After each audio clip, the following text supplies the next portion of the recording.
Dalam video sebelumnya sudah saya sampaikan bahwa Habaib adalah pemilih saham mayoritas umat Islam Indonesia. Ukurannya Nahdliyin. Karena Nahdliyin atau warga NU adalah mayoritas dan sementara itu ketundukan warga NU terhadap Habaib adalah seharga nyawanya, maka peran Habaib terhadap Muslim Indonesia itu monopolistik, juga kadangkala hegemoni. Lalu siapakah Habib, Habaib, Sayyid, Sadah, Syarif, dan lain-lain? Dan bagaimana pula mereka bisa sampai di Nusantara ini? Inilah pemantik pembicaraan kita kali ini.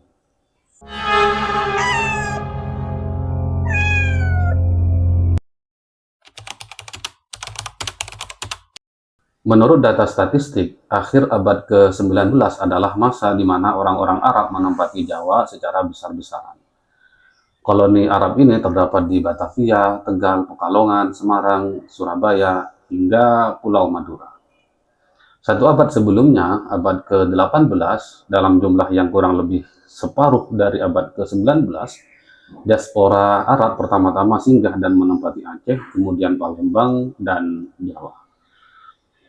Hasil studi sejumlah sejarawan Asia terkemuka, semisal MC Reflex, Dennis Lombard, dan Azumar Diasra, mengemukakan bahwa Arab Hadrami mencapai Kepulauan Nusantara pertama kali pada abad ke-5 Masehi. Lonjakan diaspora Arab Hadrami terjadi di abad ke-15 pada masa Kesultanan Islam Malaka. Sekarang wilayah ini masuk teritori Malaysia. Sementara dalam studi Van den Berg, sarjana Belanda di masa pendudukan Belanda, ditemukan bahwa kedatangan Arab Hadrami dalam jumlah besar terjadi di akhir abad ke-18. Temuan ini tentu mengkonfirmasi bahwa residensi orang-orang Arab di negeri ini sudah berlangsung dalam waktu yang sangat lama. Belakangan, dalam sebuah seminar bertajuk Warisan Percampuran Budaya Indonesia Hadramaut pada 2009 di Jakarta yang menghadirkan Said Agil Hussein Al-Munawar, Arab Hadrami yang waktu itu menjabat sebagai Menteri Agama RI, dikatakan bahwa warga keturunan Arab di Indonesia per 2009 itu mencapai 5 juta jiwa, dan sebagian besarnya adalah Arab Hadrami. Dengan demikian, orang-orang Nusantara sudah sejak awal berinteraksi dengan orang-orang Jazirah Arabia, dan mereka dapat hidup secara berdampingan, damai, dan saling hormat menghormati. Dan yang terpenting, anak-anak turun orang Arab itu sudah sejak lama mengakui bahwa Nusantara adalah tumpah darah mereka, bukan lagi tempat persinggahan sementara.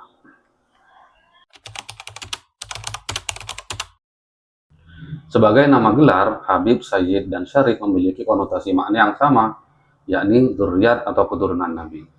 Secara bahasa, Habib bermakna kekasih, Sayyid itu tuan atau yang dipertuan, dan Syarif adalah yang mulia. Belakangan, berkat penyematannya ke kelompok dzurriyyat Nabi, pengertian ketiganya melebar dan melonggar secara etimologis. Sayyid adalah keturunan Nabi dari garis Husain bin Ali, Syarif dari jalur Hasan bin Ali, dan Habib adalah keturunan Husain bin Ali dari jalur Alwi bin Ubaidillah bin Ahmad bin Isa Al-Hadrami. Penyebutan Al-Hadrami di sini sengaja saya sisipkan sebagai isbat terhadap tempat bermukimnya Alwi, yakni Hadramaut, Yaman. Kenapa Habib tidak mengidentifikasikan diri sebagai Sayyid saja? Toh jalurnya sama-sama tercangkok ke Husain bin Ali. Ini agaknya untuk menegaskan bahwa Habib adalah keturunan Nabi dari jalur Alwi bin Ubaidillah Hadramaut, yang belakangan pohon silsilahnya ramai diperdebatkan kesahihannya, yakni betulkah Alwi bin Ubaidillah ini tokoh faktual atau hanya rekaan belaka, atau kalaupun faktual, adakah lajur nasabnya bersambung hingga ke Nabi atau tidak. Saya tidak akan membahas ini, biarlah ini menjadi perdebatan orang-orang ahli nasab. Yang jelas bahwa Habib, Sayyid, dan Syarif sudah sangat populer sebagai gelar bagi keturunan Nabi, khususnya di kalangan Muslim Sunni, sejak berabad-abad yang lampau.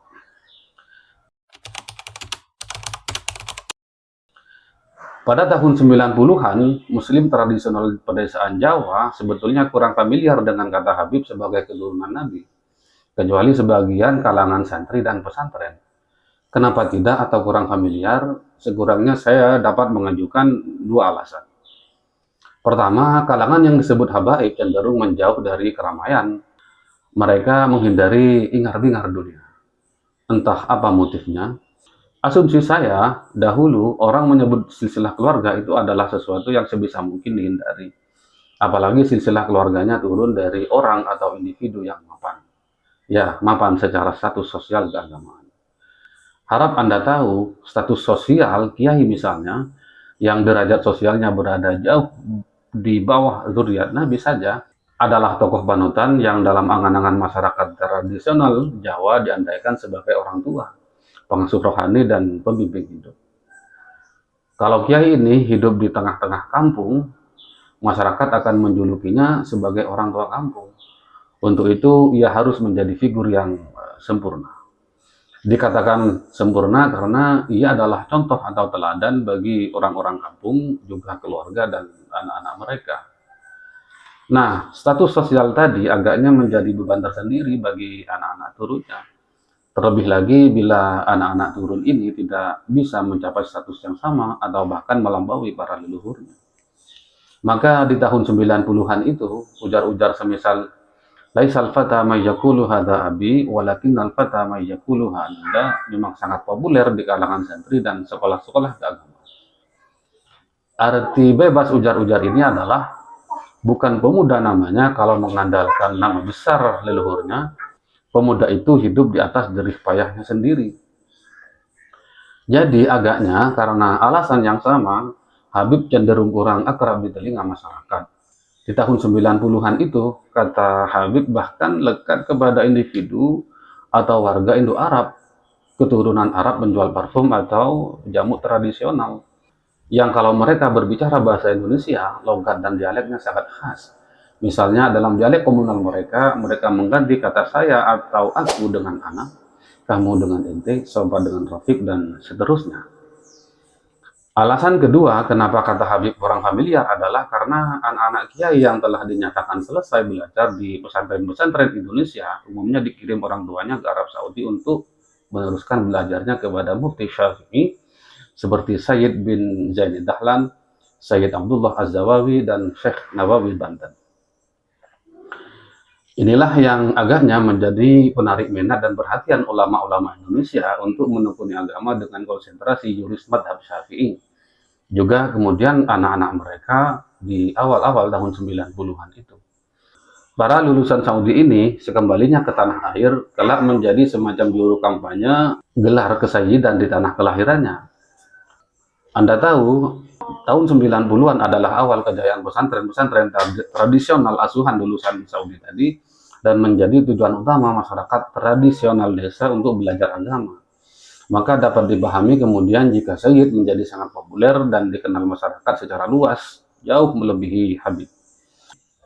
Pada tahun 90-an itu juga, ketika ulama tadi memang dikenal dunia muslim sebagai para raksasa intelektual yang ketenarannya melintasi benua dan dianggap sebagai mahaguru ulama Nusantara.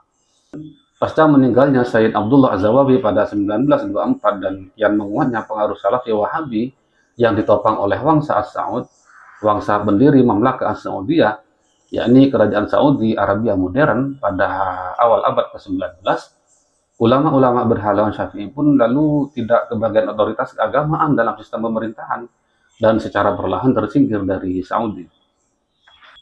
Pasca meninggalnya Sayyid Abdullah Az-Zawawi pada 1924 ini, pelajar-pelajar atau santri asal Indonesia tidak lagi menjadikan Saudi sebagai tujuan belajar agama.